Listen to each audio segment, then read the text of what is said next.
rights to protect, care, and raise our own children is under fierce attack. Tonight, I have the honor to introduce you to our guest speaker, Bethany Mandel. Bethany is a contributing writer for Desert News, an editor of the children's book series Heroes of Liberty, a columnist for Fox News, and a homeschooling mother of 6. She is a frequent guest and a host on talk radio and occasionally appears on Fox News, One American News, and Newsmax. She has written for the New York Times, the New York Post, Washington Examiner, Newsweek, Spectator, and more.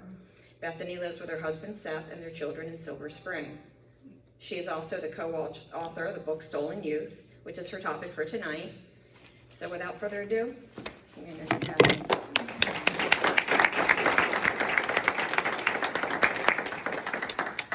Thank you so much. So it's been a little while since I gave this speech, but the good news is I have certainly ADD, and I've never given the same speech twice.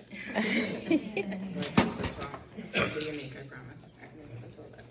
So before I jump in, let me give you a little bit of background about myself. So I have been a stay-at-home mom and a writer for the last 11 years, almost exactly. My daughter just turned 11.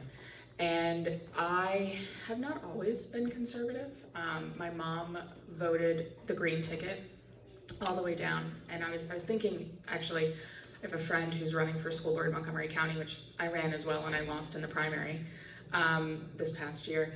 And her last name is Diaz, and I'm hoping that she wins. She's fantastic. She's the only sane person running in Montgomery County for school board. And I thought, I was thinking about my mom. I'm like, my mom would have voted for her because she had a Hispanic last name and she was a woman. Of course my mother would have voted for her. So maybe Brenda can slip in that way in Montgomery County. But that was my mother. So she raised me the good liberal that I was supposed to be. And when I was in high school, we all had to choose a person in our debate team to represent, and I represented Howard Dean. I thought he was egregiously wronged, kicked out of the primary for the Democrats because of that scream. He was just very enthusiastic that day. And then in college, I started to shift a little bit, and I befriended a guy that y'all may have heard of, James O'Keefe. It's like a weird stroke of fate, which is not, I don't believe in, I think it's all, and we don't keep in touch now. Not like he's off doing his thing, I'm doing my thing, they're very different lives. But it was like this crucial moment in my life where he would say things, I'm like, that sounds right, but you're evil. So I don't really know how to square those two. And he got me involved in our campus paper called the Centurion. I can back it up. And I started hanging out with the evil Republicans and the evil conservatives, and felt very uncomfortable with how much I agreed with them. It's really disconcerting. And so I slowly shifted my beliefs on an individual basis and realized all of them sort of aligned in the same direction. I remember sitting in a biology class when I was in my freshman year of college, and we were talking about embryonic development, and I thought to myself, like, that doesn't look like a bunch of cells. That looks uncomfortably human, very, very early. Did not know that heartbeat started so quickly. And so I said at that moment, okay, I will never do that to myself. Like, think that, like, to myself. I would never do that to myself. But I support anyone else's right to do that to themselves. And then fast forward, I started my career, my first real job was, I was a teacher in 5th grade in rural Cambodia, just like sort of random. Decided I was young, I was single, I was gonna go live in rural Cambodia for a year. So I did that, it was really fun. But my first grown-up job after that, I was working at the Heritage Foundation in the fundraising department.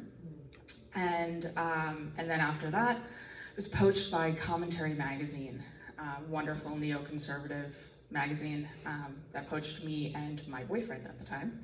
And they hired us together, and we're like, you guys aren't gonna break up and make this offer really awkward. And we said, no, we're good, don't worry. So we got married, we had our first kid, and then I decided I was gonna stay home. And had this like sort of crisis of like, what am I gonna do with my life? Well, I don't know, who am I? And so I decided to just start writing, and then I just kept on writing. People wanted to hear what I had to say, and so that's sort of how I ended up where I am now. Sort of by this twist of fate that I started writing and people wanted to have me, and I'm a woman, and so, you know, they liked having women talk about abortion because we're a little bit more unassailable on that issue. And you know, when I was pregnant with my oldest, and I had those first ultrasounds, and I remember I was working in New York City, and so I would Google things about the pregnancy, and the Google ad was always for an abortion clinic. I would have a question like that. This at 24 weeks, pop up first thing, Google ad for an abortion clinic nearby. And I remember thinking, you know, sitting in that 20-week ultrasound, like a very dark thinker by background. I don't like my mind goes to dark places very easily. And I remember thinking in that 20-week ultrasound where, you know, they're telling us that we're having a girl and everything is healthy, and I just look at her perfect spine and her perfect fingers and her perfect toes, and I thought, I could walk out of here and get an abortion down the block. I know where that abortion clinic is.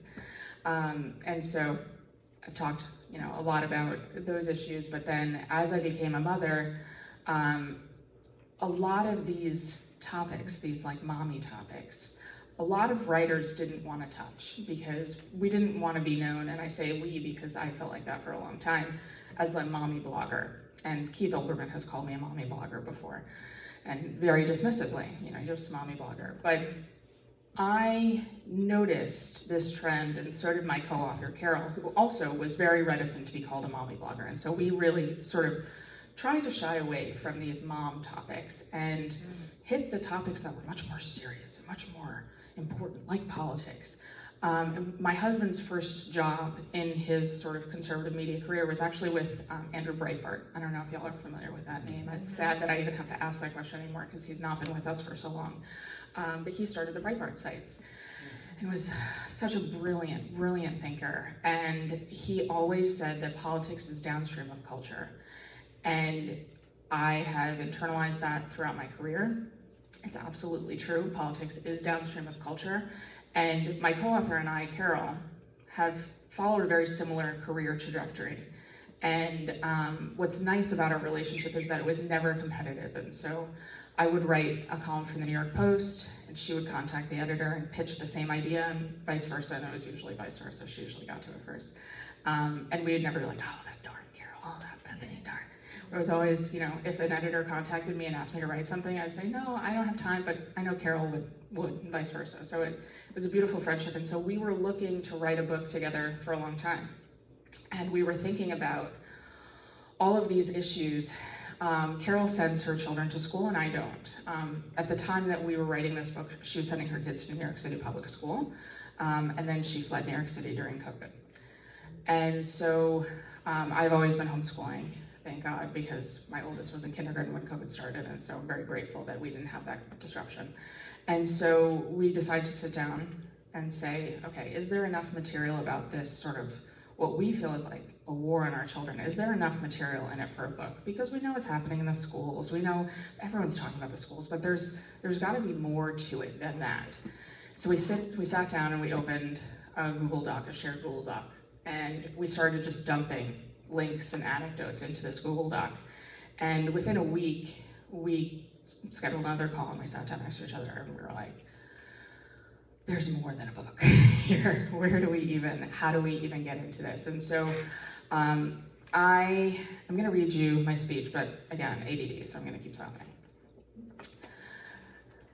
In October of 2021, Barry Weiss appeared on the now defunct Reliable Sources show on CNN with Brian Stelter and explains, when you have the chief reporter on the beat of COVID for the New York Times talking about how questioning or pursuing the question of the lab leak is racist, the world has gone mad.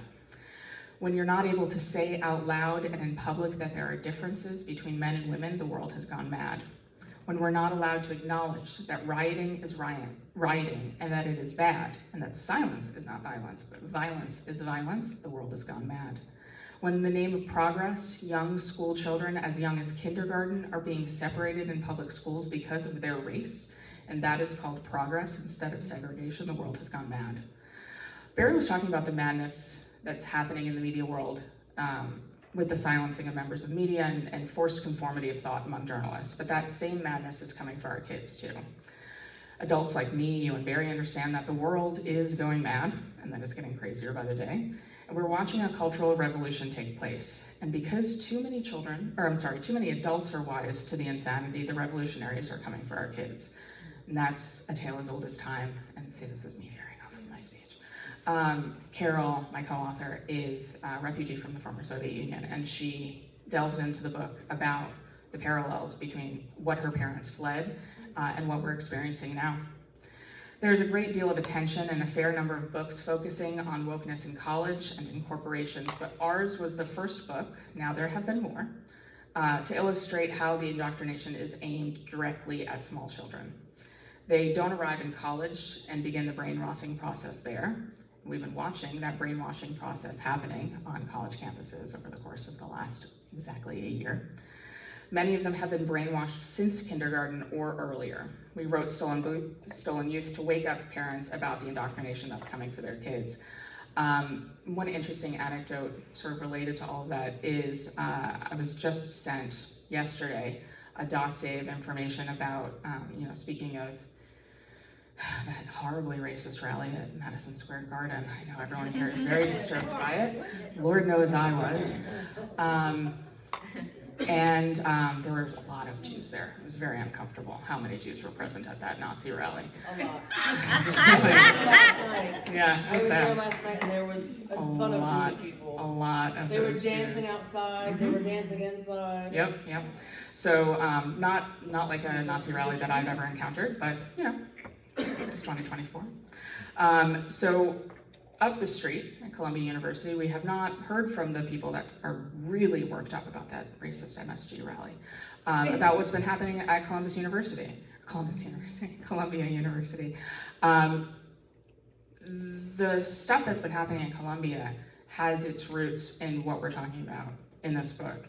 So I just was sent a dossier of how all of that indoctrination, anti-Israel, pro-Palestine, all that stuff is happening in New York City public schools. A lot of it is being funded by our enemies, by the Qataris.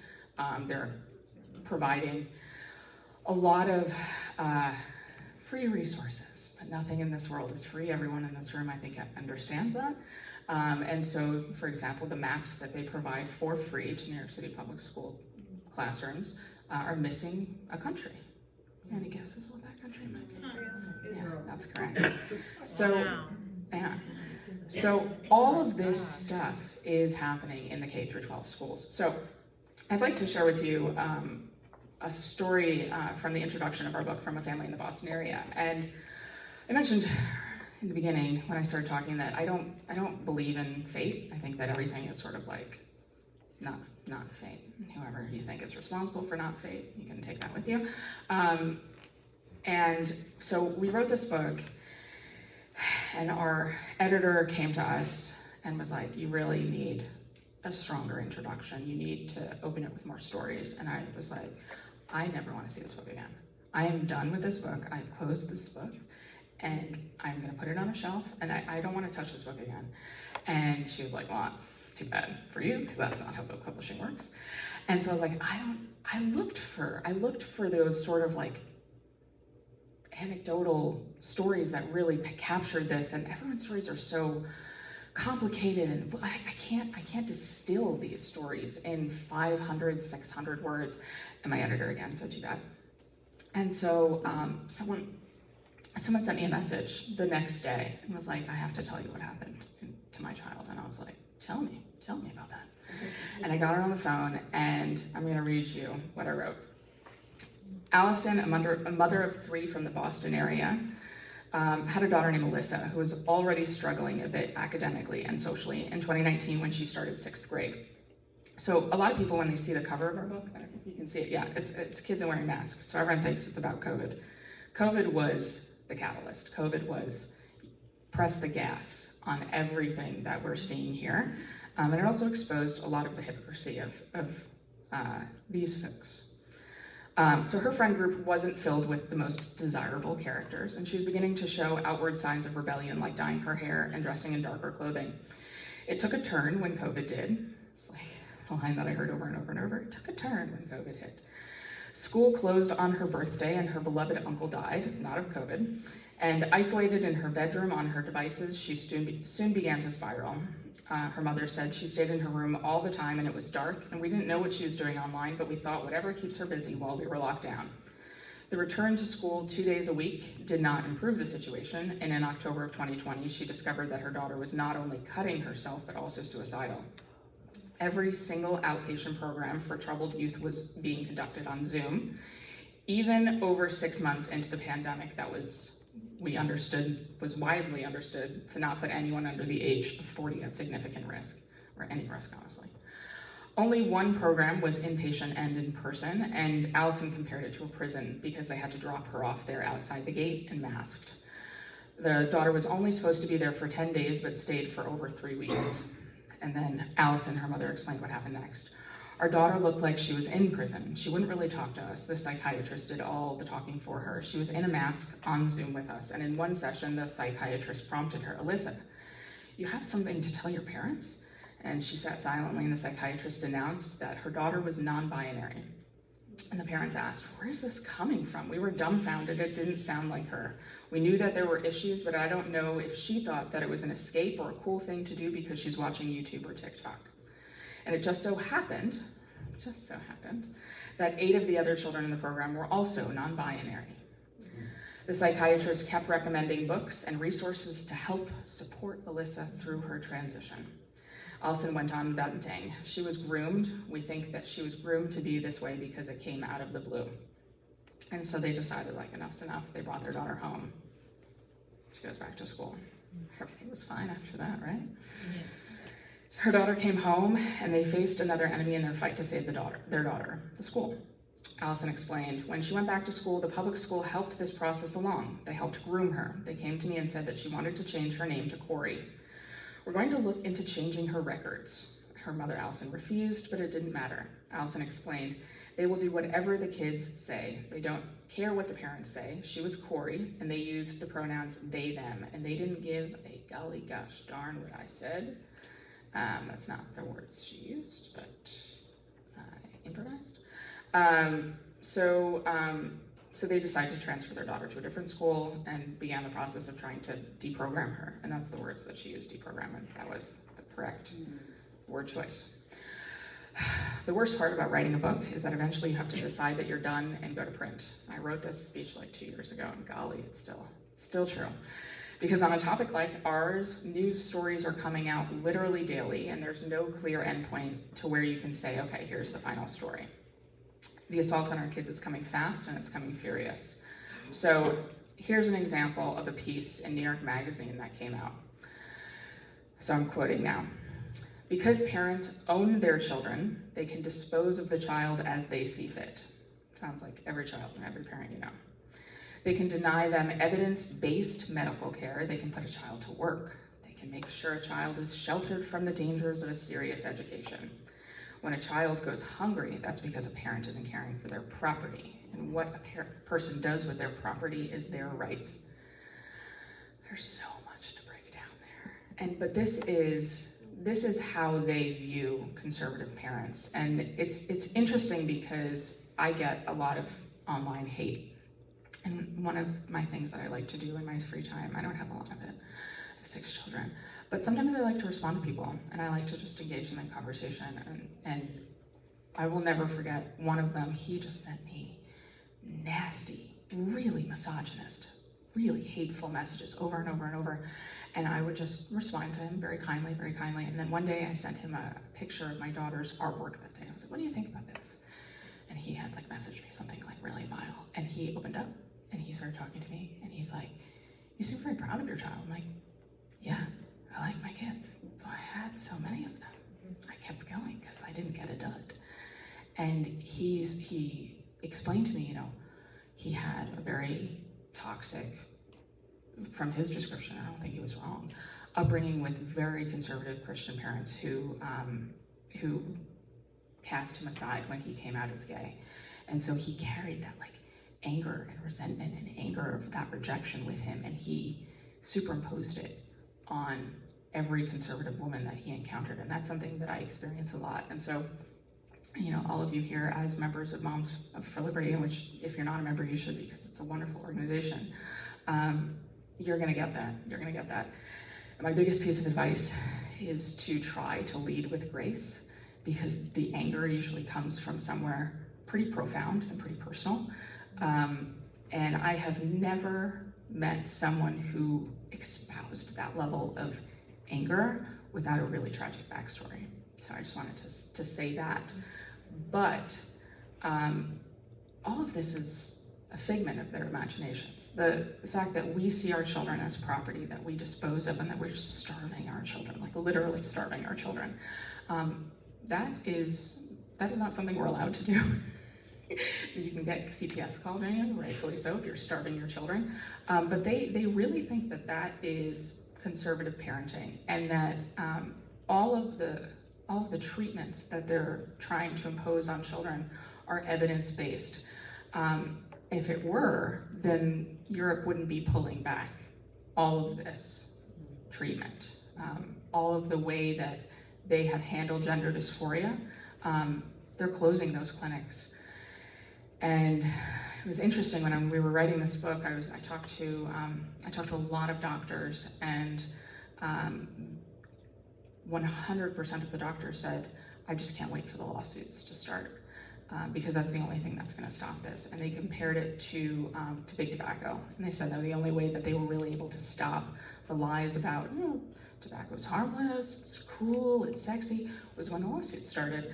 And so when I wrote this book, the lawsuits hadn't started yet, but now they're starting.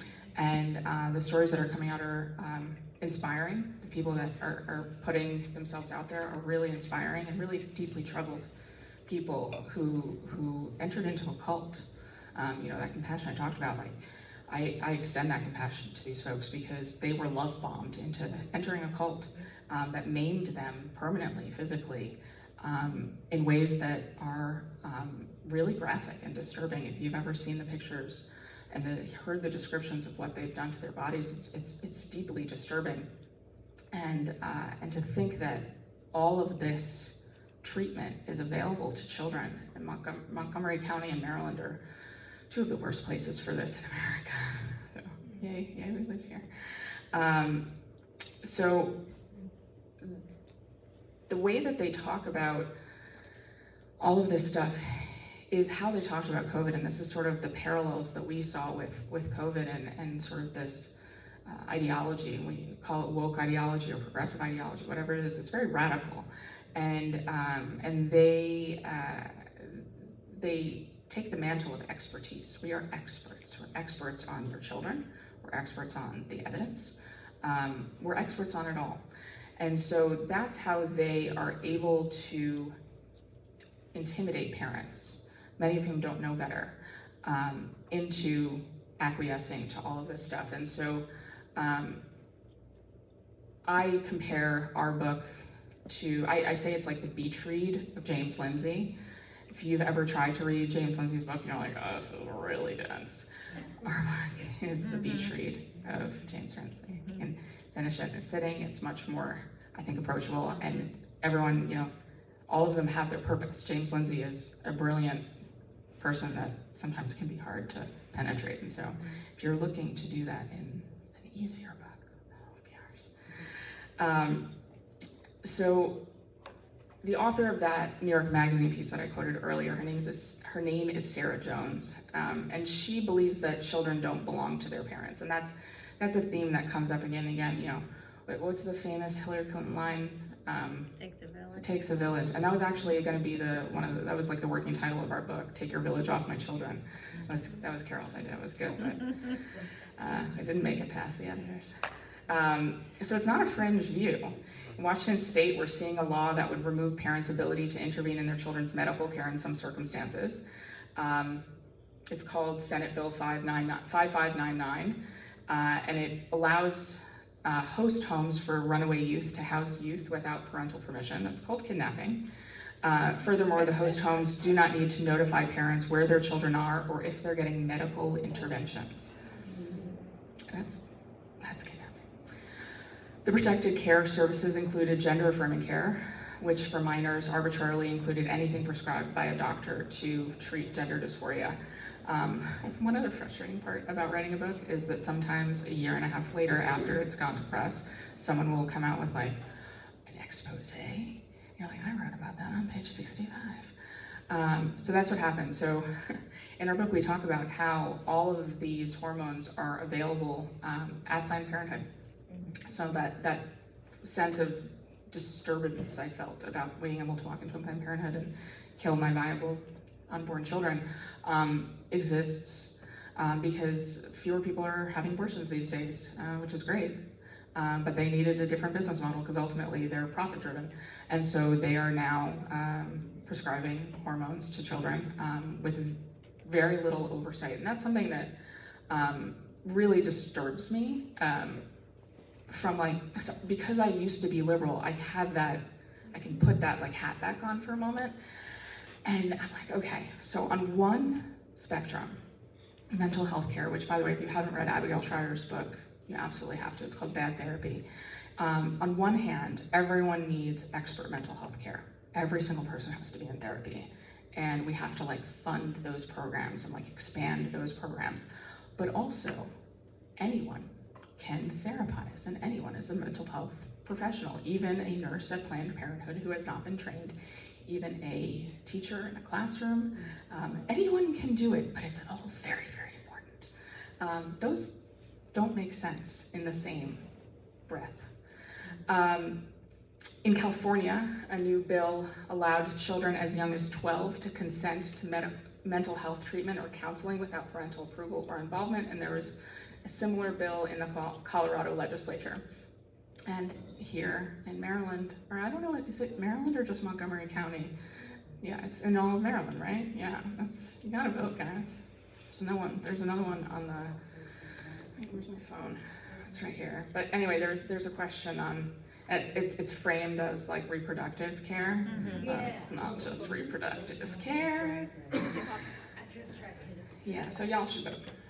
But I don't know, we live in Maryland, so I'm a dark person, sorry. If you look at, this is one of the things I joke, but I don't joke.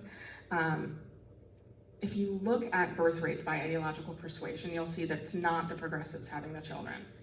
They're entrenched in anti-natalist propaganda.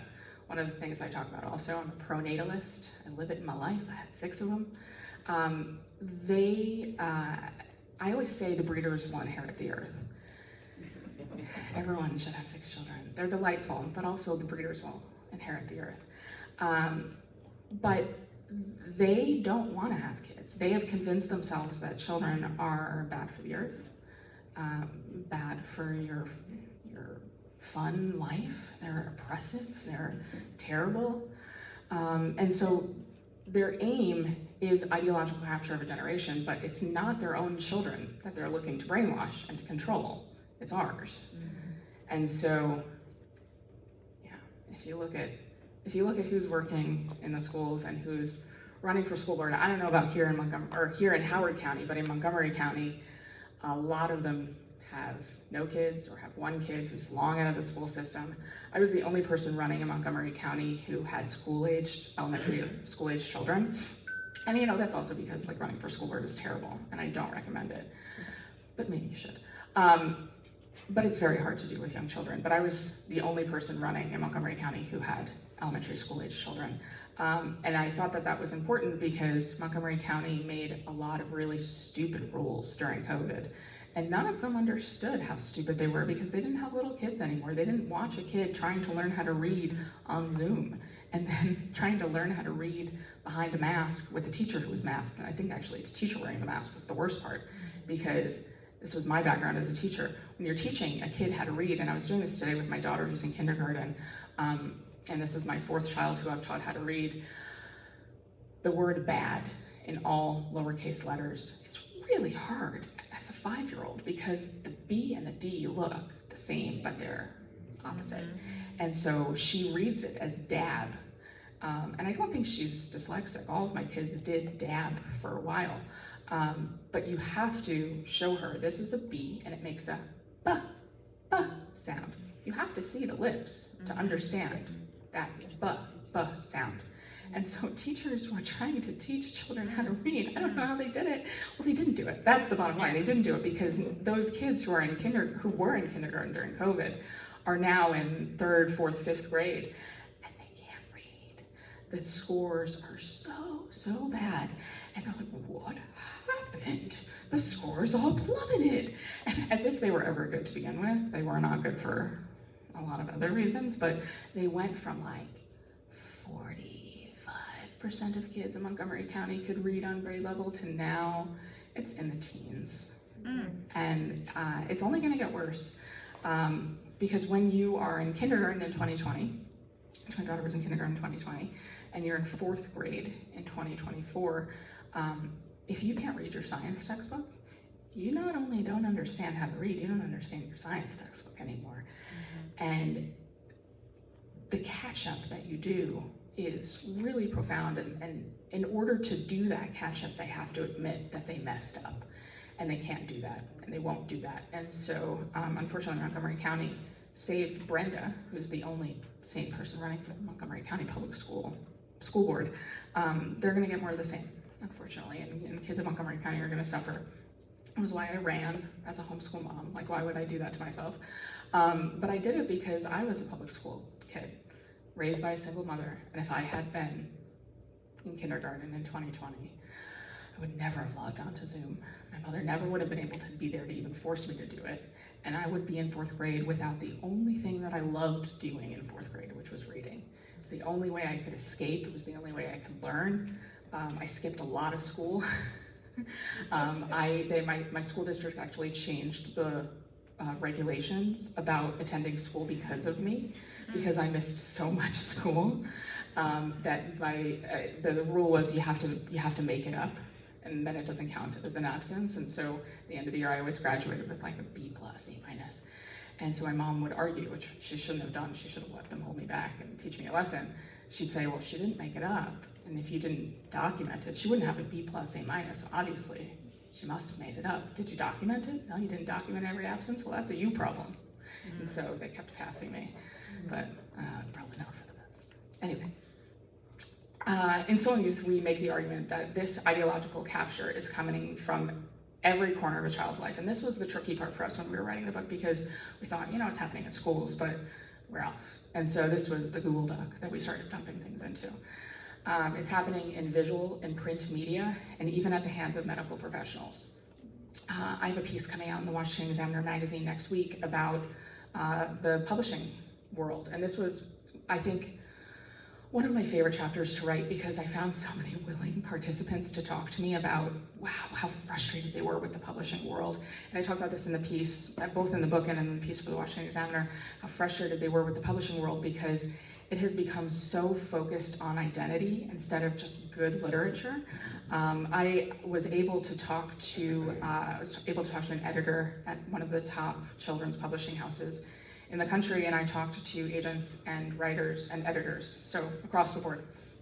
And they all said the amount of time that they spent in DEI workshops outnumbered the time that they spent actually editing books or writing books, anything like that, pitching books.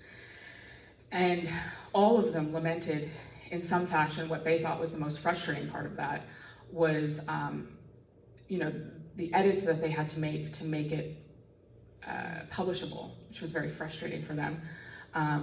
But what was more heartbreaking, especially for the editor that I talked to at the publishing house, was the books that she had to turn down because the author was a white man. And they had, and she told me, they had a literal quota. She had a check box, and there were no white men allowed to straight men. Oh my God. You were not allowed to publish a white straight man. And so my piece for the Washington Examiner is about a guy who decided to step outside of the publishing world because that's the reality. And so he started independently publishing a series of books. And I wrote the piece just to give him publicity because he's such a really nice guy. It's called the Green Ember series. His name is S.D. Smith. He lives in West Virginia. He's an amazing, really nice guy. And he had to step out of that paradigm in order to get any of his work published. And when I think about him, his books feel, and I'm reading them out loud with my kids, and I have been for the last year, so I feel like I'm an expert in his literature now. They feel very Narnia. They feel, but as a writer and as an editor, I'm like, this could have been edited just, the work of a good editor is you tweak it just a little bit and it makes your work sing. And he didn't have access to that. And so we never would have a C.S. Lewis without his editors, without the publishing companies. And so we have, first of all, the books that are being turned down, and 95% of those people are not doing what S.D. Smith did. They're not going to an independent publishing paradigm and saying, I'm gonna put my entire family's livelihood on the line because I believe in these stories. And he's devoted his life to getting them published, and he's had to. And that's part of why he lives in West Virginia, because the cost of living is so low. And I think he loves it also, but he's had to do that in order to make these stories come out. And so it is difficult to think of, how many stories are not being told? How many C.S. Lewis's and Mark Twain's are not being published? And I read all of these books out loud with my children, which I didn't experience as a public school child. So I feel like homeschooling is like re-educating me as a human being and as a mother. And I recently read Huck Finn with my kids, Mark Twain. And wow, it says the N-word so many times. I did not know how many times he used that word. It was very uncomfortable because I was like, do I read this out loud? What do I do? But it was interesting because I had this sort of out loud conversation with my children, like, he uses this word a lot, but please never use this word because it's really bad. And they're like, well, then why does he use it? That's a great question. Let's talk about it. Let's talk about race relations. Another great conversation that we had about a book was Little House on the Prairie. And in the book, I talk about both of those books sort of being canceled. And what that means is, they're being taken out of curriculum. They're being taken out of libraries sometimes. Dr. Seuss books were even disappeared off of the world. You couldn't buy them at used bookstores. You couldn't buy them.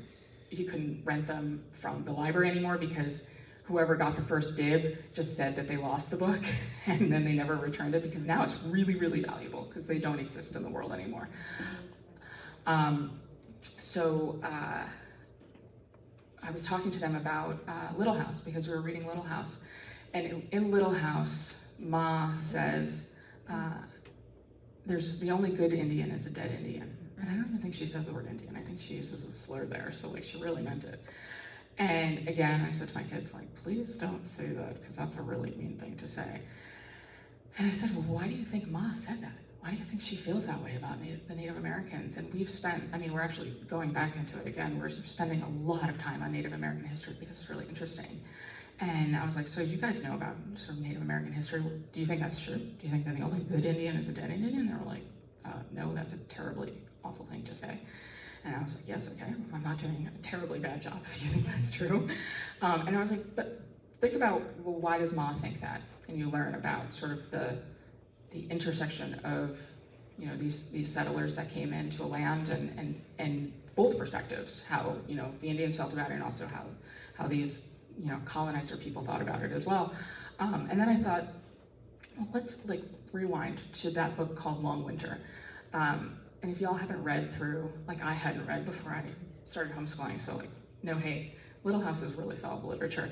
If you read the Little House book, The Long Winter, read it in the winter because it'll make you feel warm in your heart because you live in a house that has heat. But she talks about how they were only able to survive this horribly cold winter because a Native American said to them, the signs are there that this is going to be real bad and you should not stay in that shanty. You should come back into town and stay in this, real brick house that you have built. You didn't mean to live there. You don't have to live there, but you should absolutely spend the winter here. And they would not have survived had they not listened and heeded that advice. And so I said, what do you think? Do you if, this was the experience that Ma had and yet she still said this, what if the only good Indian was a dead Indian? What if they killed all the Indians? Then what would have happened to the family? My kids were all like, well, then they'd all be dead. I'm like, yeah, they would all be dead. So all of these canceled, terrible books, they serve a real purpose that I think in some ways are more thought-provoking than the books that make it past the clearing line, because you can have these interesting, provocative, uncomfortable conversations if you're not faced with this. And I think about I'm pro-life, but I think, there's probably folks in this room who are more pro-life than I am. And I think, in this moment in time, we understood that, we understand now that things that happened back then are wrong, and we have a clear moral compass, but there are lots of things that are happening now in 2024 that I hope that future generations are also deeply discomfited by. And 24-week abortion, I think, should be one of them, and hopefully, God willing, is one of them. And so those kinds of conversations can and should happen as well.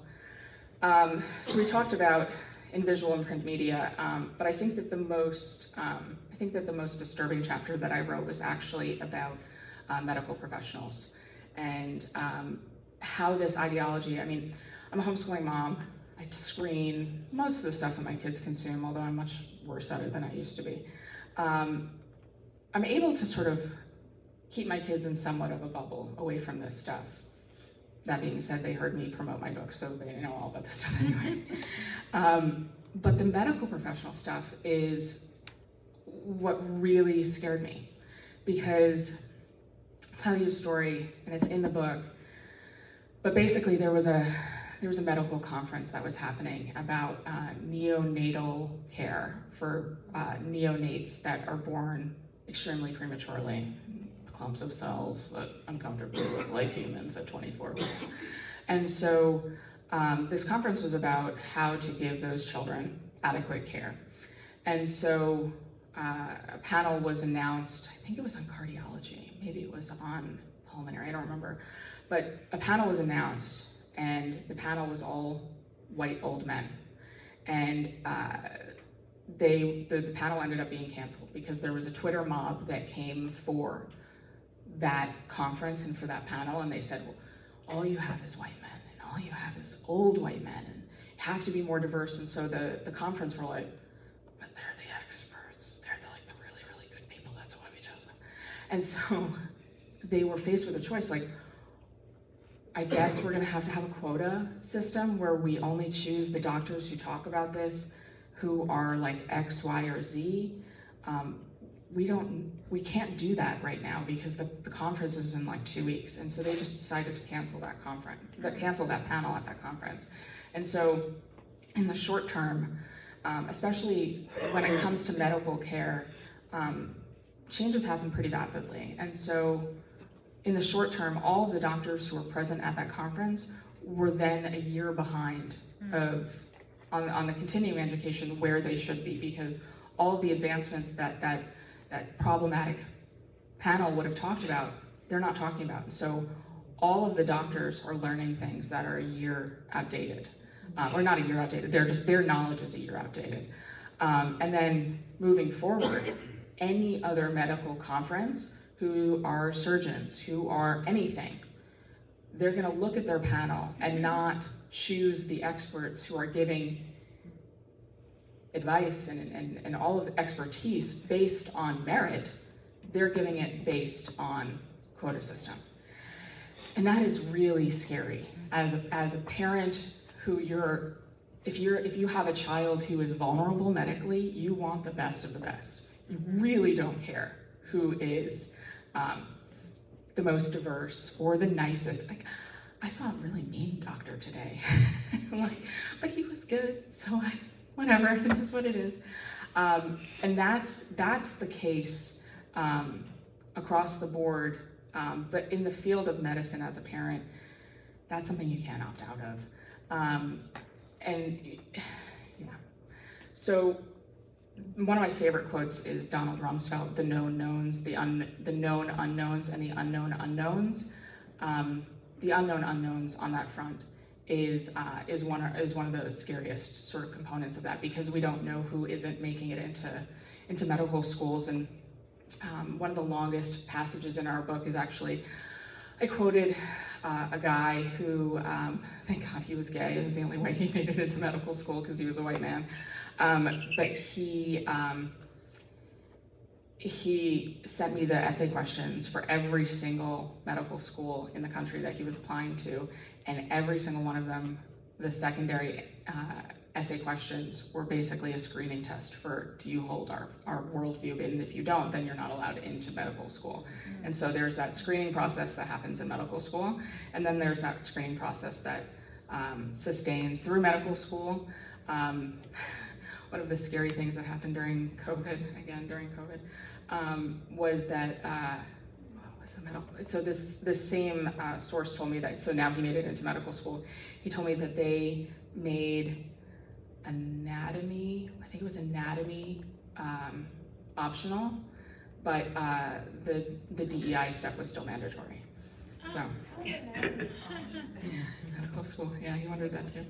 He still took it, God bless him.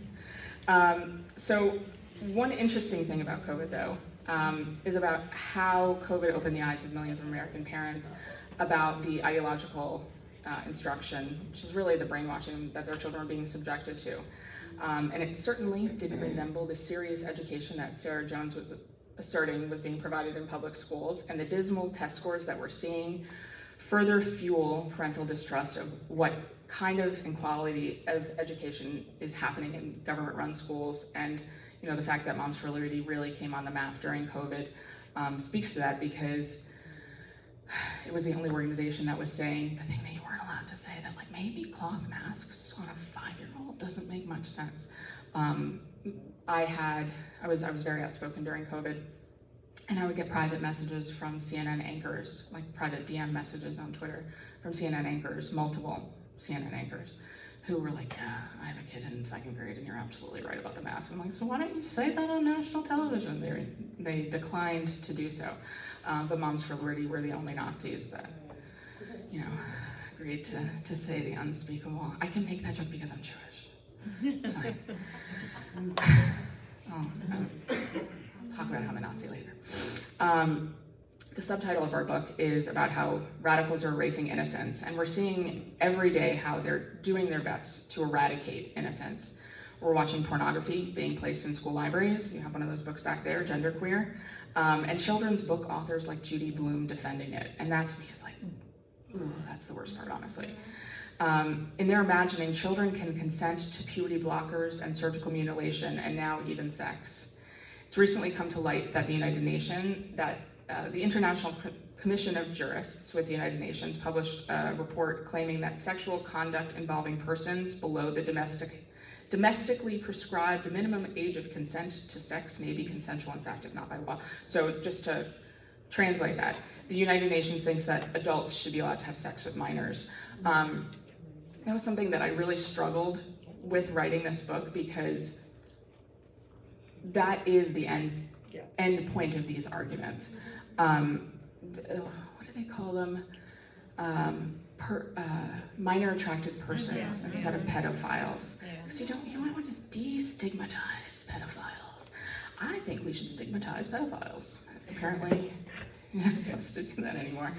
But I mean, it makes sense that it's okay to have sex with a child, because if a child can decide their gender and a child can mutilate themselves, then why can't they consent to sex? Because if we're like gonna list the hierarchy of badness, I think that, a 14-year-old having sex is maybe better than a 14-year-old chopping her breasts off. And so, you come to the logical conclusion that, sex with minors is okay, because minors are able to decide really important things like their gender. So why can't they decide with whom they have sex and what age they have sex? There is no limiting principle, and I think that is that was a struggle I had writing the book, and I don't really go into it because it felt a little too conspiratorial, according to my husband. But my husband's always wrong when he says I'm too conspiratorial. Can never be too conspiratorial enough. One of the other arguments I'm having with him is dinosaurs. Yeah. Very conspiratorial minded on dinosaurs. I have questions, but I'll be proven right about that one day. Innocence and happiness is the enemy of the woke. The radical progressive left want to completely remake society and start a revolution, but you can't do that without ideologically capturing America's youth, and you can't start a revolution among happy and contented citizens. The rates of childhood mental illness and misery is a feature, not a bug, of this ideology, and that's something that Abigail Shrier really delves into a lot, and I really urge you to read her book because she delves a lot more into the problems in the mental health industry, and I didn't as much, in part because I knew her book was coming out. We were talking about it, and I said, you write that whole book, keep it to yourself, and I will focus on this stuff. But I think they're a good pair. She's a good friend. This ideology has children terrified of imminent climate catastrophe and uses them as pawns in their media campaigns. And so think about gun violence, climate change. How else are they terrifying our children? I mean, obviously, we're about to elect a fascist. That is really troubling. So all of these ways that they're turning our children into child soldiers, and that was another potential title of our book that we decided to drop because we don't want people to think we're actually talking about child soldiers. But that's what they want to turn our children into. And lo and behold, our children are more anxious than ever, and it's because we're telling them that the world is ending. Of course they're more anxious. They want them to be basket cases because they need them to be. We also can't achieve this revolution without bullying your enemies into silence. Bullying is a calling card of the angry left. We see it every time anyone speaks out against this ideology. When we hosted a book party for our book in New York, protesters came and threw our books at us and drinks. And I feel bad. I was standing talking to Steve Forbes, and he was assaulted along with me. And I was like, oh, sorry, Steve. He's like this 80-year-old, really sweet guy. And I did not lose it because I was holding my 2-month-old, I think at the time, my baby, my 6th child. I had to bring him on a book tour with me because he was still like a teeny tiny little baby. And so I had handed him off to a friend of mine at that book party, and I was like, didn't want to hand him over, but I did. And then like 30 seconds later, we were assaulted, and I was like, fate that I handed my baby over. And I didn't want to, and I actually resented her for being so grabby with him, but I'm quite grateful she was grabby. Even children are subjected to the bullying, and I want to share with you another story from our book by a mother named Hannah, who was another one of those women who contacted me in the week window I had to write this introduction. And she was actually an internet friend of mine, and I didn't know her politics at all. Like she's a, I don't want to out her, but she's a influencer person, but like lifestyle stuff, and I didn't know her politics, and we had always communicated. And then I put an ask out on Twitter because I was so desperate because of my deadline that my mean editor put on me, and and she contacted me and she was like, I actually have a story for you. And so this is her story. In Orange County, California, they sent their 10-year-old daughter to a nearby summer camp. Parents from her daughter's school had caught wind of something that had happened at a nearby summer camp in Los Altimos. Let me rewind for a second to tell you that story. So in February of 2022, parents of 5th graders in that school district in California, Los Altimos, received startling news about a sleepover that their children participated in. It was like a sleepover at a summer camp, and the camp was contracted by the school district to have a sleepover for the 5th graders. They had been placed with camp counselors in cabins according to how they identified, which meant that biologically male counselors were sharing a cabin with young girls. One of the things that really bothers me as a former liberal is that we're supposed to turn off parts of our brain that understand things that, I think that liberals are correct about, that a lot of men are predators and they will do anything to get in a room with a naked 10-year-old girl, even pretend to be a man. Even pretend to be a woman. And so they were required under California law to place staff in the cabins that they identified with. And this is something that was a theme that came up again and again and again, that the feelings of adults took priority over the safety of children.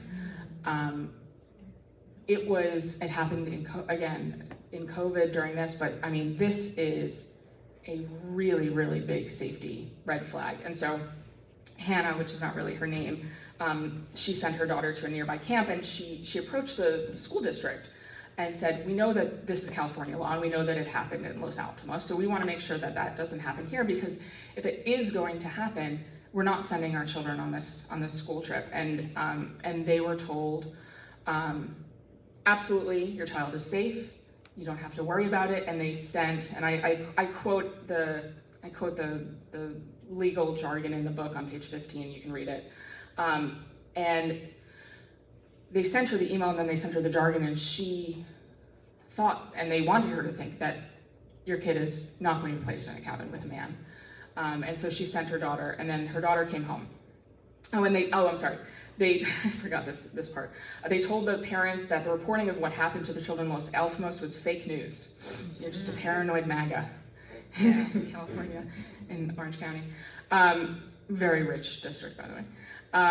She explained in a subsequent email to school administrators that I felt completely misled, and what I found most concerning is the lack of information that was divulged to parents on the matter when our principal was fully aware that this was a possibility. So who did Hannah's daughter spend the weekend with? A counselor named Nick, with a neon green mohawk, arms covered in tattoos, 2 missing teeth, and the other teeth were visibly rotting. Nick had some facial hair and announced that their pronouns were they, them, something Hannah's daughter didn't understand and felt too intimidated to ask about because of a previous experience that she had had at her school. And this was that previous experience. So she was on a group text chain where one child wished death upon another because he was unvaccinated for COVID. So the entire chain was turned over to school authorities, and in that chain, they found that a boy had been bullying Hannah's daughter, taunting her and calling her a lesbian.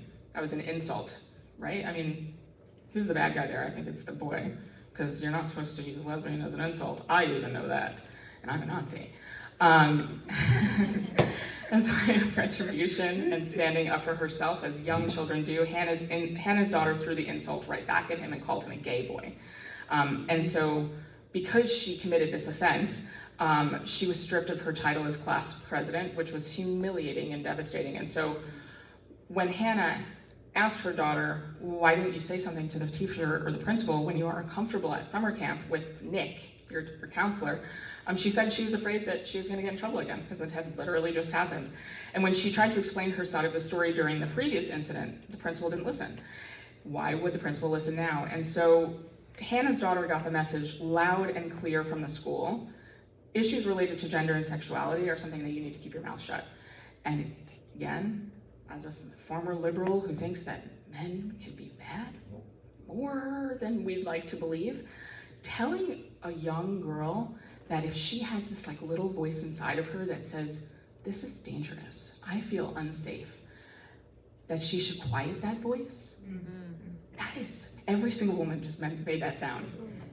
That voice has protected me in that Martin, in that Rutgers frat party, when I looked at Martin, and I was like, and that's his real name, I was like, Martin is bad news. Martin is a rapey kind of guy. And I had nothing to go on. He was albino, so like he kind of looked evil. And I was like, am I projecting my, like, I think Martin is evil because he's albino? I don't think so. He seems kind of rapey. I'm just never gonna be alone in a room with Martin, ever. And definitely never gonna drink around Martin. Lo and behold, Martin was kind of rapey, and he raped a girl in college. And my little voice inside that overruled my, like, maybe I'm being insensitive because he's albino. No, it was not being insensitive because Martin was albino. He did give off the rape vibes. And one of the girls that he sexually assaulted, he didn't rape this girl, but I was talking to her about it. And she told me, she's like, I felt bad because I was uncomfortable, but I thought it was because he was albino and he had these like red beady eyes. I'm like, no, that's not why you felt uncomfortable. It's because you had that little voice inside you that you quieted. And you shouldn't have. But there's an entire generation of girls who are being told to quiet that little voice inside of them. And there's a lot of Martins out there. I wonder what he's doing now. Probably in jail. I hope so. I don't think he is. I really don't think he is. I doubt it. I don't think he is. Oh, then you want to talk about jail. Like, you can be a rapist and get into a women's prison if you say you're a woman. So maybe he's in a women's prison. Who knows? Yeah. Where was I? That's the problem. Okay, so here's the problem that we had when we were selling this book proposal.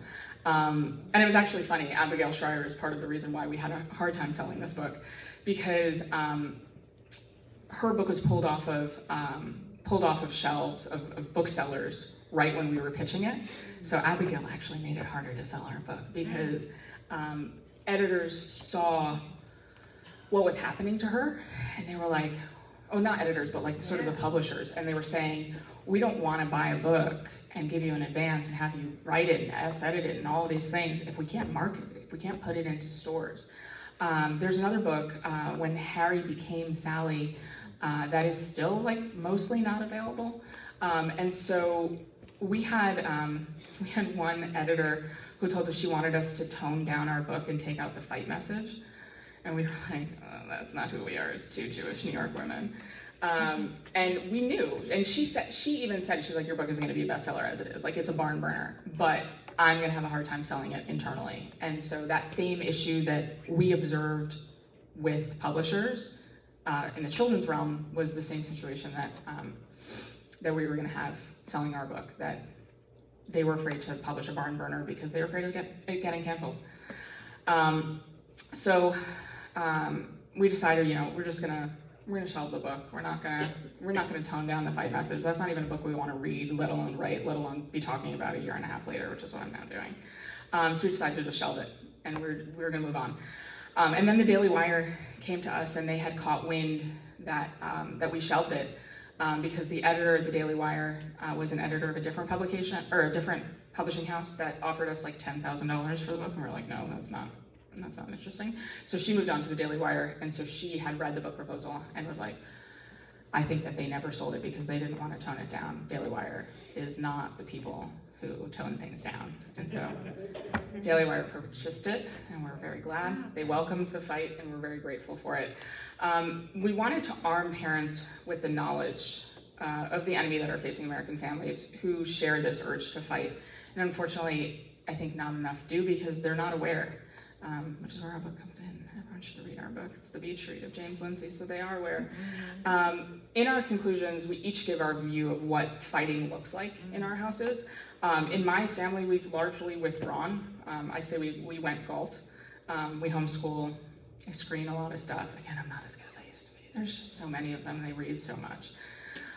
In Carol's house, they're fighting for sanity from within. They're still enrolled in school, though now she sends her kids private, and she moved to Florida. They're still watching popular movies and TV shows. One of my favorite sort of examples of the dichotomy between me and Carol is she brings her oldest daughter to Taylor Swift concerts, like all over the world. And my daughter, she went to summer camp last summer, and they were like cutting pictures out of magazines. And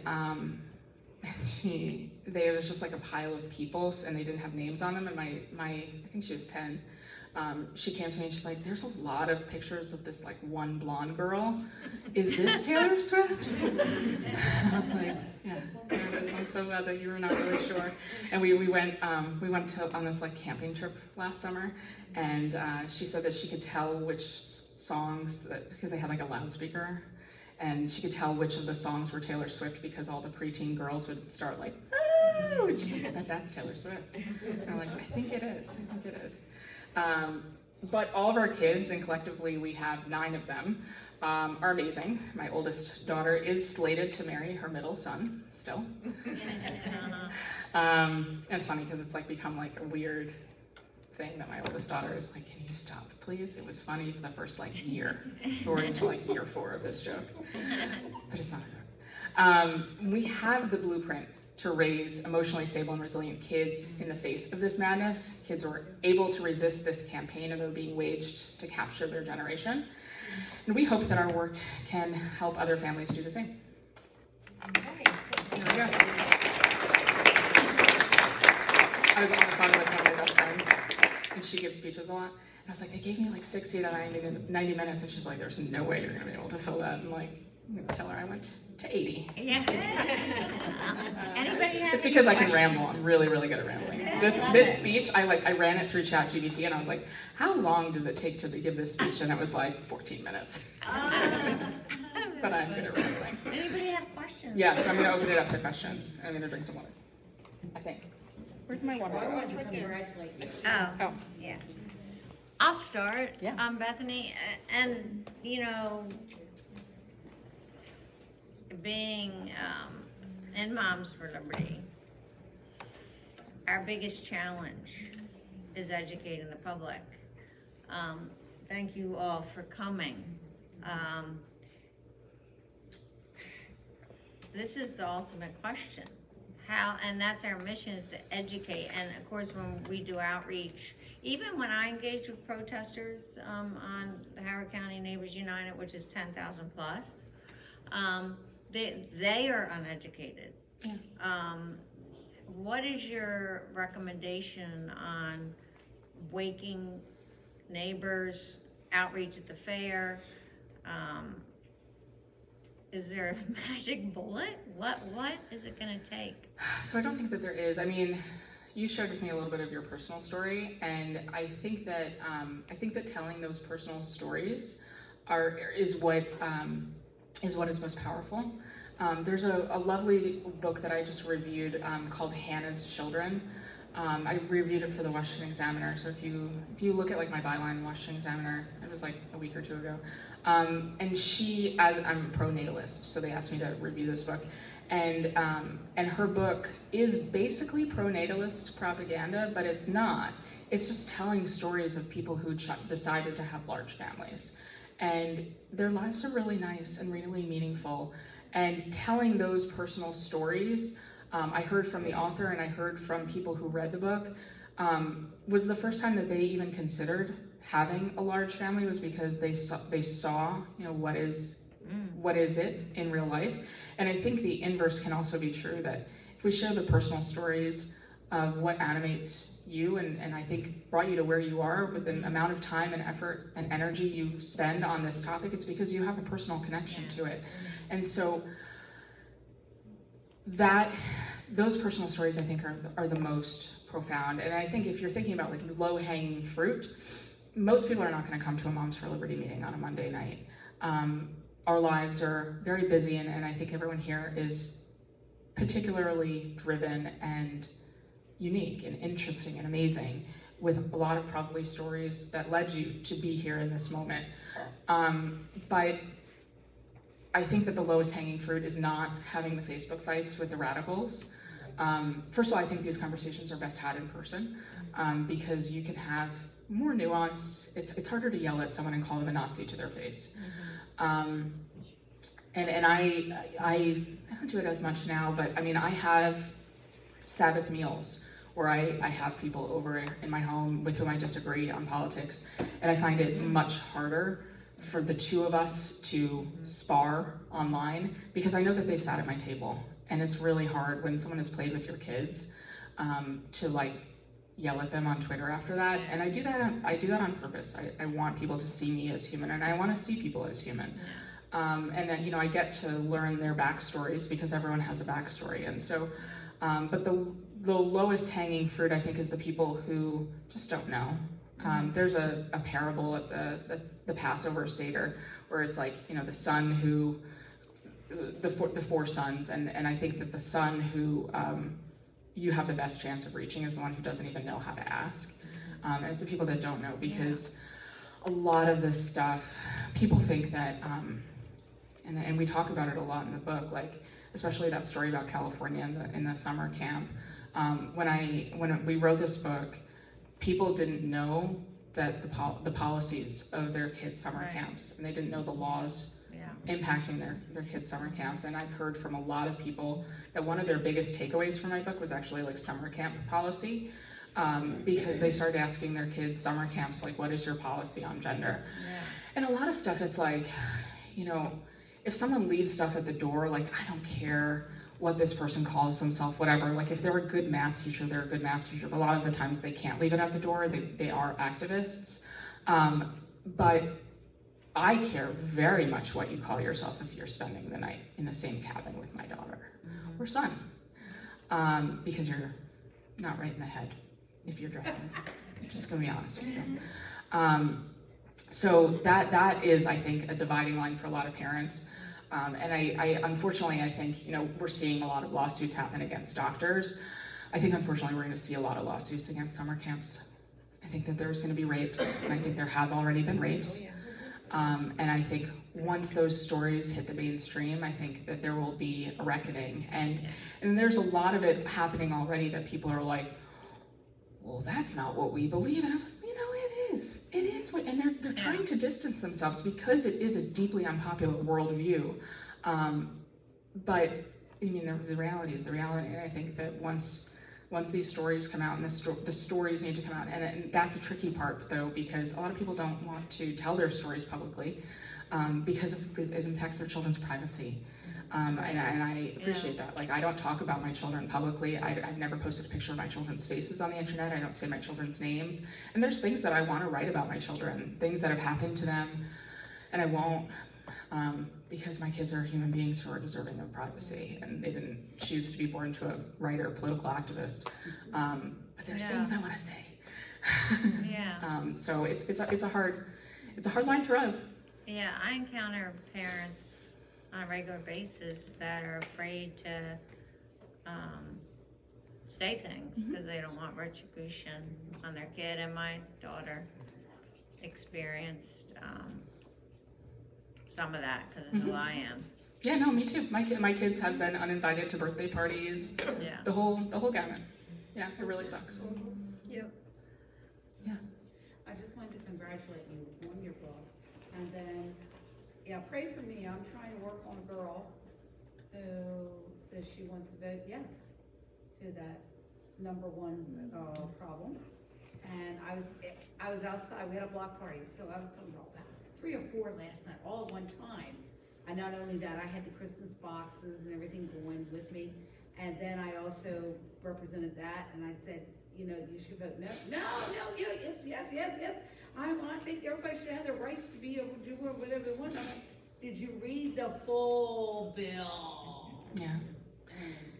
Yeah, I mean, like I sort of referenced it earlier, like the thing that, like when I first came to being more pro-life, and again, like I wouldn't call myself like Catholic, rah-rah pro-life. Like I do think that there are like lines that probably separate me from a lot of people who are active in the pro-life movement. Like I don't think like a woman that was raped, obviously, the child is the victim in that circumstance, but I think also the mental health of the mother. So like I'm not like ironclad pro-life, but the thing that I said was like, I don't think I could do that to myself.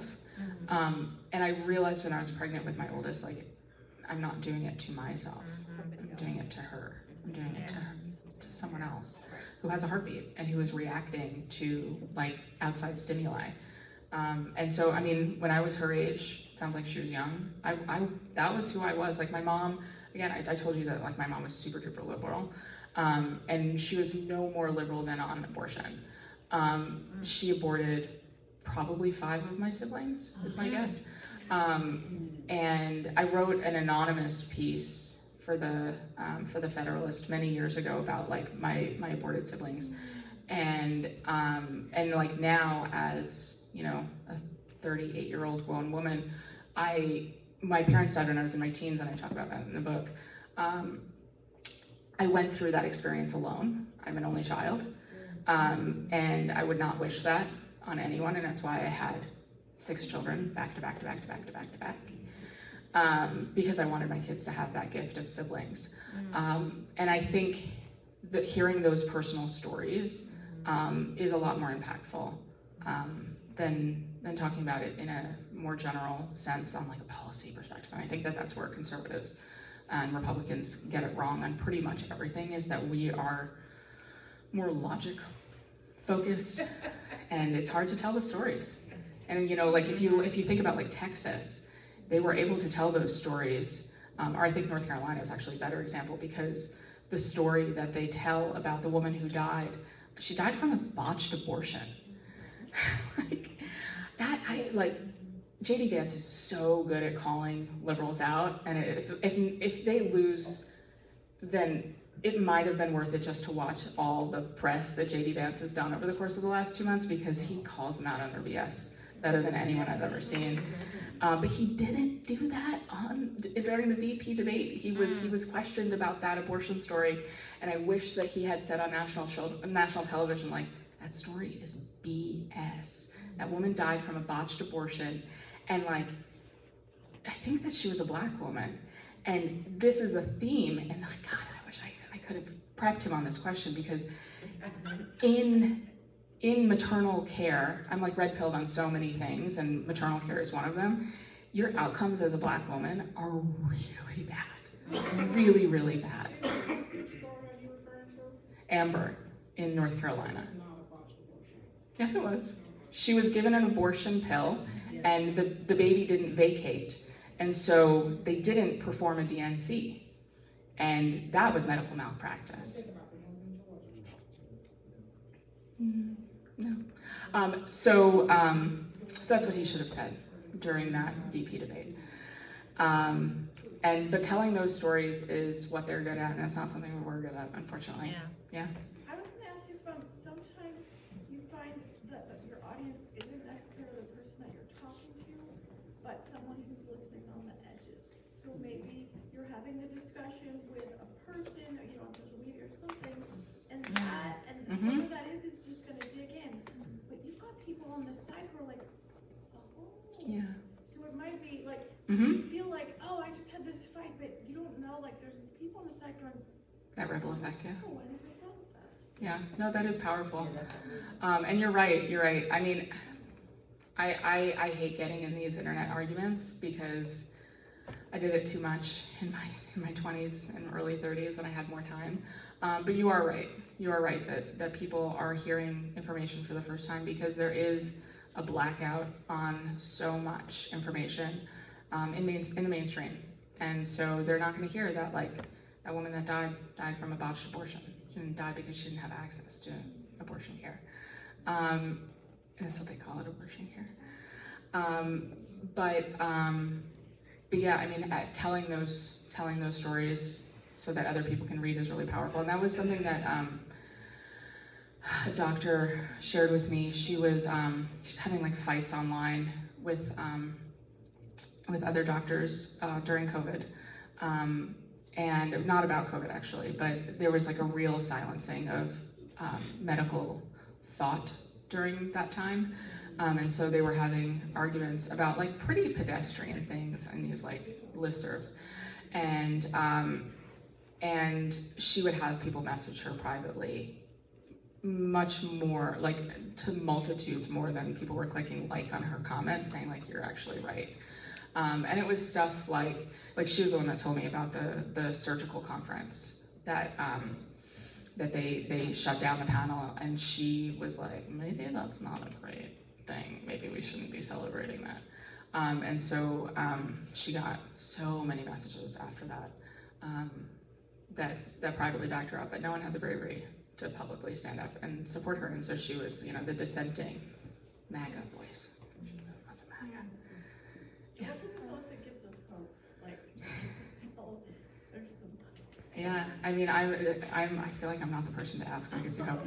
I am dark, but I mean, I think that honestly, like, if we work on our own personal lives and making them as happy and as contented as can be, and building strong community in a church, for example, with a pastor that you trust, in a synagogue with a rabbi that you trust, building community. And this is a book that one of my very good friends, Tim Carney, wrote recently, Family Unfriendly. It's a lot of policy stuff, but Tim's sort of biggest takeaway is the breakdown of community on the local level is responsible for so much that is wrong in our society, that building community up on the local level, like at a Moms for Liberty meeting once a month, I mean, that's what makes me happy on a day-to-day basis. And politics is downstream of culture. And we live in Howard County or Montgomery County. It's not great, but I know that like my small circle in Montgomery County of fellow moms is really strong and really lovely. And that's why I stay, because I have a wonderful faith community, and I have a wonderful homeschooling community, and I have all these bubbles of community that we take care of each other. And and I don't know the politics of a lot of my fellow parishioners, except now because they have like lawn signs on their lawns, but normally I don't.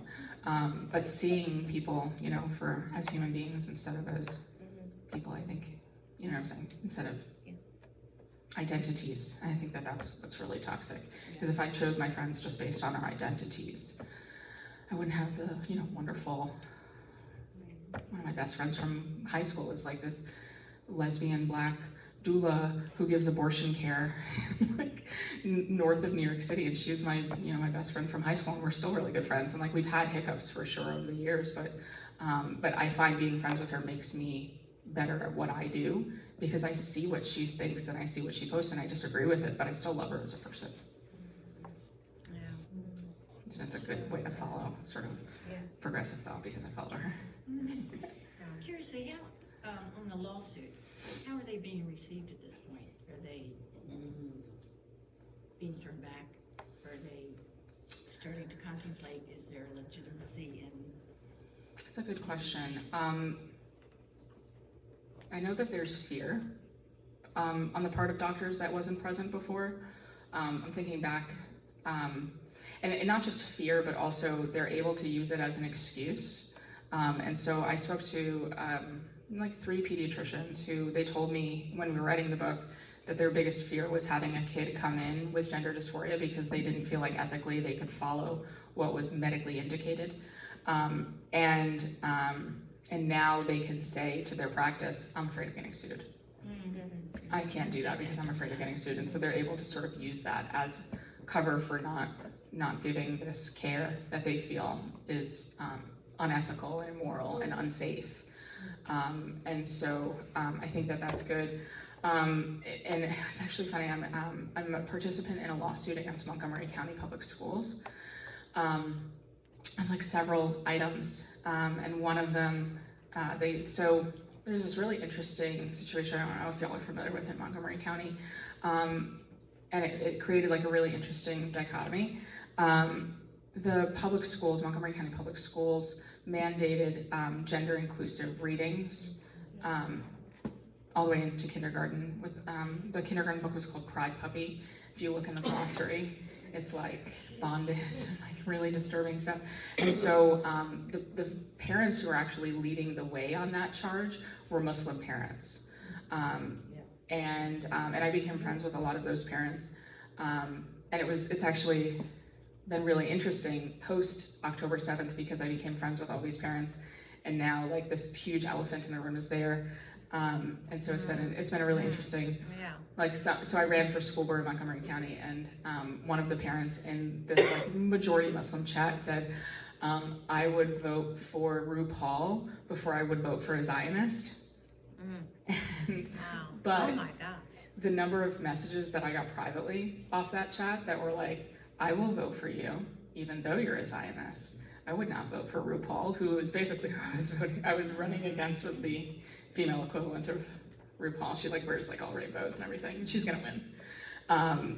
But I'm participating in a lawsuit because Montgomery County Public Schools had a Twitter account that was like MCPS Pride, and they blocked me preemptively so that I couldn't see what they were posting. And so I'm suing them right now on that basis.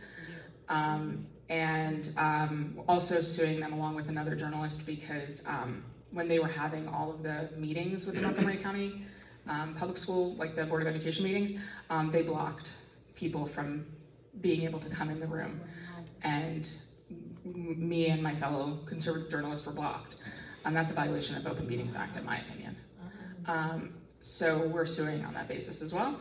And then all of these parents, these Muslim parents for the most part, are suing Montgomery County Public Schools about the opt-out, which is what they call it, because they want to be able to opt their children out. They don't want to change the curriculum. They just want to be able to opt their own children out of it. Right. That's what Carroll County's doing, I think. Yeah, I think so. So that lawsuit, I think might go to the Supreme Court. It looks like it's headed in that direction, and so I'm hopeful about those lawsuits also, especially if they do get taken up by the Supreme Court, because but they needed parents who were brave enough, even just like they're anonymous, but I know the parents who are behind it, and they've been doxxed online. Like, so not just the parents who have been doxxed, but the children have been doxxed. And they've made it really hard in the public schools for those kids. And I think that one of the families decided to pull their kids out, and they couldn't afford to do so, but their kids were being bullied by teachers. By their teachers, yeah. There was a meeting, MCPS, Board of Education meeting, where a girl in a hijab sat and testified about how she felt uncomfortable and how she felt like it violated her religious beliefs, that she was being forced to read these books. And a Board of Education member said, "I'm sorry that your parents have subjected you to this brainwashing." And she said it to the student's face. So like this is, I mean, they're being bullied by Board of Education members. And so it was really gratifying for me to run for school board because she sat literally next to me and said during a panel, like during one of the Board of Education panels, I care about I care about parents and da-da-da. And I was on my phone while we were sitting on the dais, and I pulled out my phone. I was like, I'm gonna get the exact quote. And I looked like such a weirdo because I'm like sitting up there like typing on my phone. I'm like, why is she texting? And it gets to me, and I was like, I'd like to quote you back to you. And she started crying. Really? Yeah, it was like one of the most gratifying moments that I've ever had. And it was because she had the mute button at Board of Education meetings. She had never been pushed back in person in a way like that before.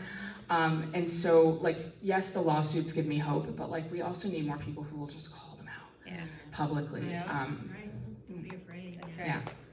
Well, Bethany, what about the fact that female genital mutilation surgery is a criminal procedure, according to 18 U.S. Code 116 and the WHO? Yep. How is this even possible? Yeah. That this is happening? How is this even possible? I mean, it's the things that you're not supposed to say. One thing, it's believe all women. Sorry? What surgery? Female genital mutilation, which is gender affirming surgery. Take off the breast or It's take against 18 U.S. Code 116, and it's a criminal procedure according to our laws and the WHO. Yeah. On minors, it has no health benefits for children or minors or Yeah, anybody. it's supposed to take away sexual pleasure. Yeah, it's a procedure that's illegal. Who does that? Majority Muslim countries. Yeah, but I mean, the gender surgery, the transition surgery is the same thing. Yeah. It's the exact same thing, because there's no health benefits, there's no medical reasons to do it. Yeah. So. It's a method of control of men over women. So Yeah, to for deny different them, cultures, to deny them sexual pleasure, and that's what the gender. I mean, that's what a lot of these gender surgeries and hormones do, is deny sexual pleasure and sexual function, and reproductive function as well. Yeah. You talk about your conspiracy theories.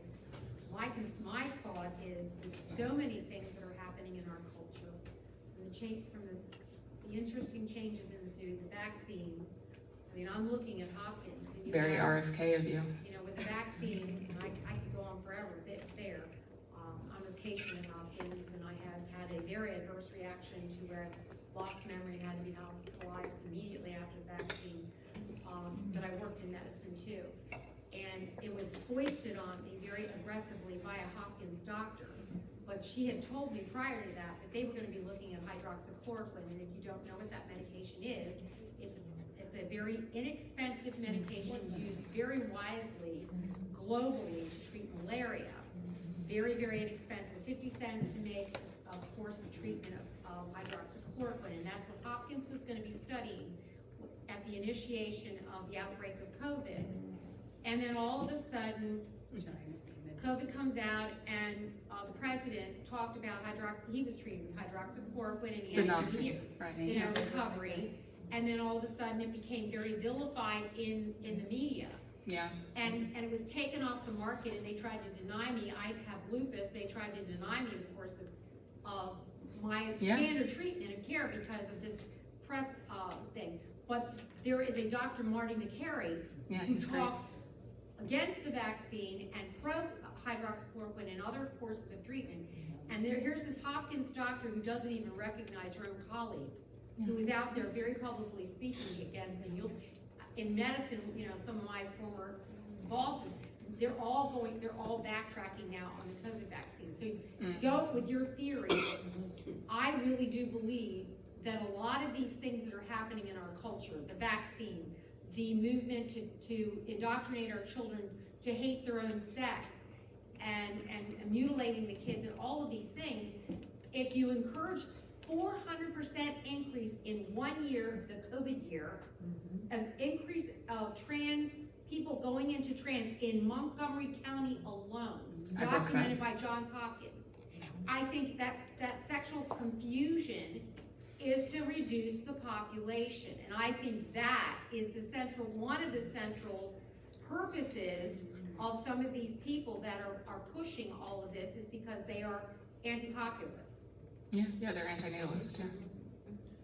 That's a question. Like, I'm here more for understanding. I'm being honest. I mean, you know, I've seen it, and I've seen somebody's mentioned United groups and things like that. I'm in several Facebook groups, and I'm not saying, you know, I came for understanding of your book. I have it in Moms for Liberty, so that's why I'm here. So I'm just telling you straight up why I'm here. So my question to you is about DEI, and several people in here, like they shake their head on things you said, and when y'all say that, I guess I'm still trying to understand, you know, especially as a woman of color, you know, I say it all the time, when you give the example about the old white men being on a panel and talking about a quota, which almost sounds like affirmative action, which to me, that's not where it's coming from when you said they wanted to have a more diverse panel. Yeah.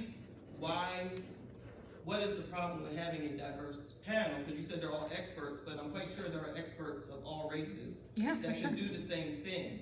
So to say that it's a quota and put it out there as if that's the only reason, to me seems kind of misleading and a little deceptive, you know, because there probably are people of color who could have been on that panel that are just as good or experts. And I'm not talking about African American, I'm talking about Indian, anything, African, anything. They could be on a panel, especially with a subject, neonatal care, because in the African American community and poor populations, it is known that the mortality is at risk, and because of the lack of DEI or things like that, and some of the racism that is in society, which some people, I guess, don't agree with, but their death is at higher risk. Yeah, so I mean, why if would that be called out as something, as such, like it was a problem? You know, because the example you use, that's why it's hard for me sometimes to listen and try to understand. I'm really here for understanding of that when people say they're against DEI, and I'm like, what, that example right there, what would be why that wouldn't be? And you said quotas, and I think it's deeper than just quotas. It's about representation, and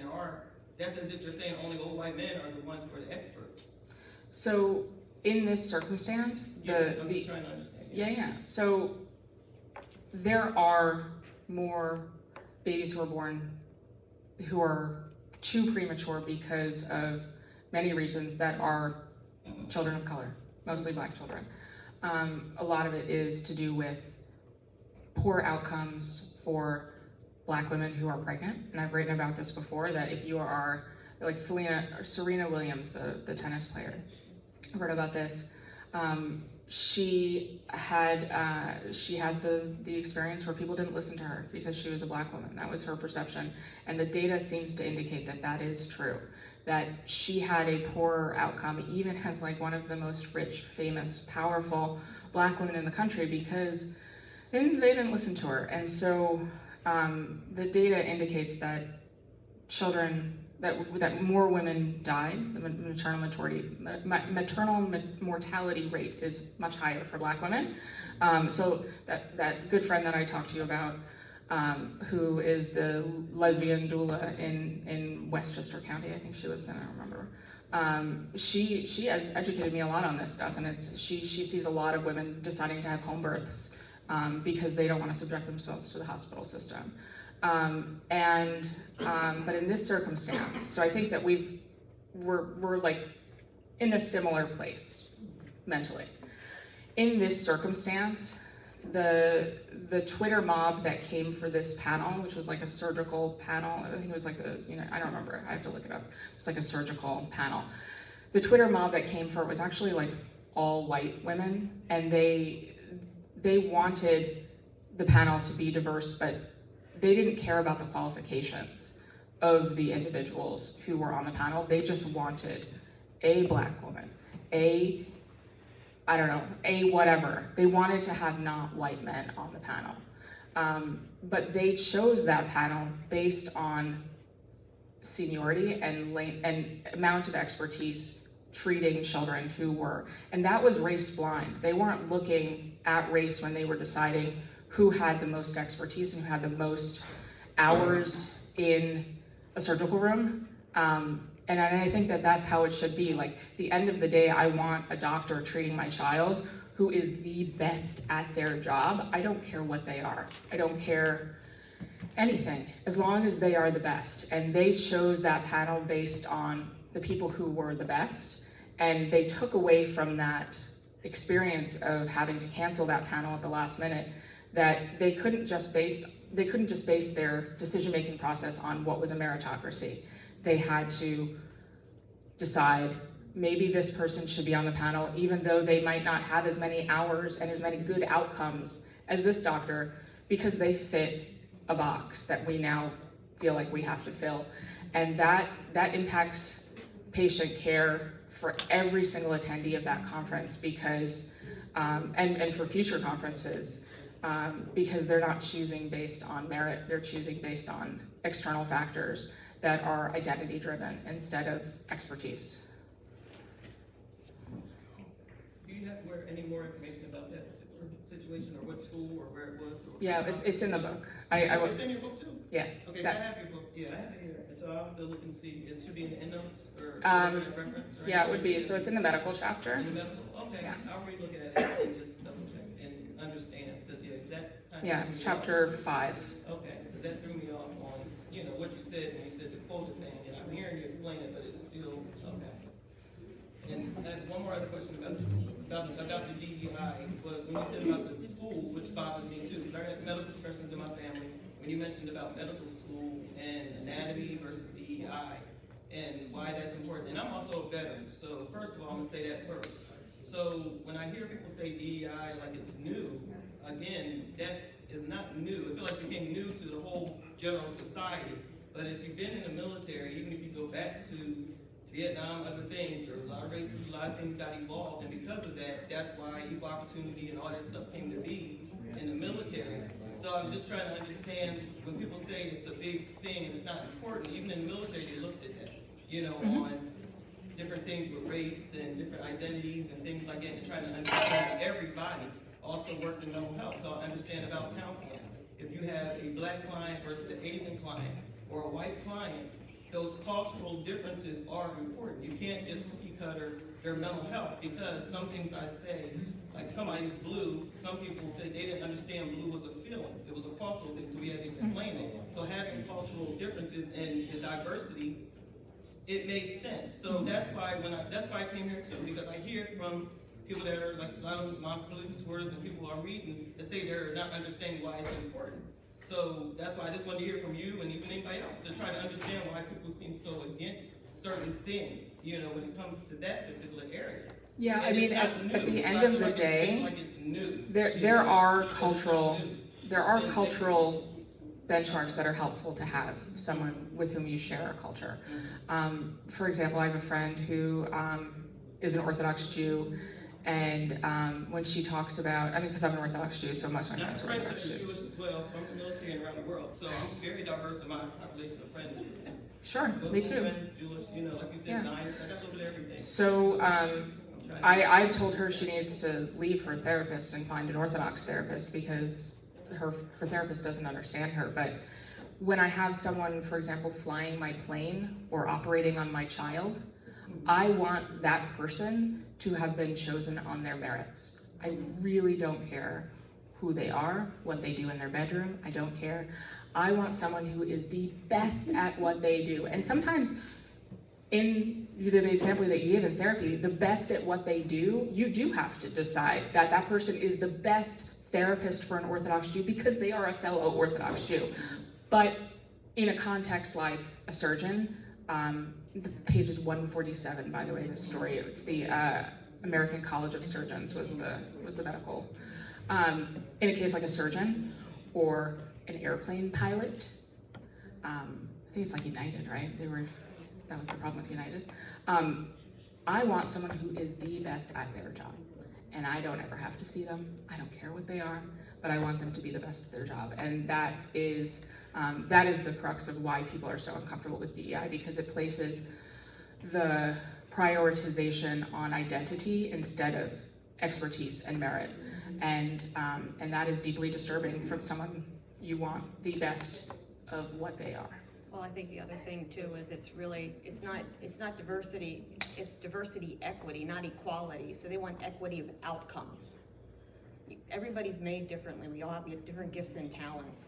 So if you want equity of outcomes, you're gonna have to squash somebody down, their gifts and talents, in order to make that person that doesn't have the same gift and talents feel just as good. And so we don't want to squish talent. We want everybody to be able to work hard, and equity says, oh no, we all get the same no matter how hard we work. Okay, so that's the problem. Okay. Well, I'm gonna pause real quick on what you just said, and that's really, I'm just gonna say this and I'm gonna be done. What you just said, I hear what you're saying. You said everybody work hard, and you keep saying the best, but then we wouldn't need the diversity and equity if it wasn't known that a white male could get a job before a black person, even if that white male is not as good as that black male. So but do you think that's 100? But do you think that's 100% of the time? Excuse me? Do you think that 100% of every person? No, I said 100%. Okay. Nothing's 100. But an Indian person or a white person might not get a job from a black person too. So I mean, it goes both ways. Okay. It goes both ways. Okay. Yeah. It goes both ways, but that's what I'm saying. But it's so like it's thrown. DEI well, I was is just always talking thrown about as the if, equity part. No, I'm saying DEI is always thrown as if the minority is going to get it and not be qualified, versus the white male who is known to not be qualified in some things, but that does get it, and that's historically has happened. So that's it. That's where it came to be. That's why. But I'll stop there. Yeah, you're not. I just wanted to understand. That's why. That is a very cynical way to look at that. But that's what critical race theory and everything in one. Okay, no, okay, stop. Yeah, okay. No, if you hear what I'm saying, I'm trying to understand. Yeah. Anyway, that's my.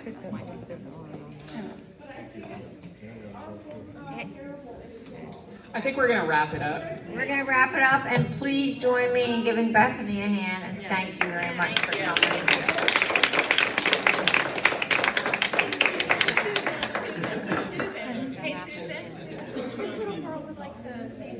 Yeah. If you want to give her just a second. Yeah, shoot.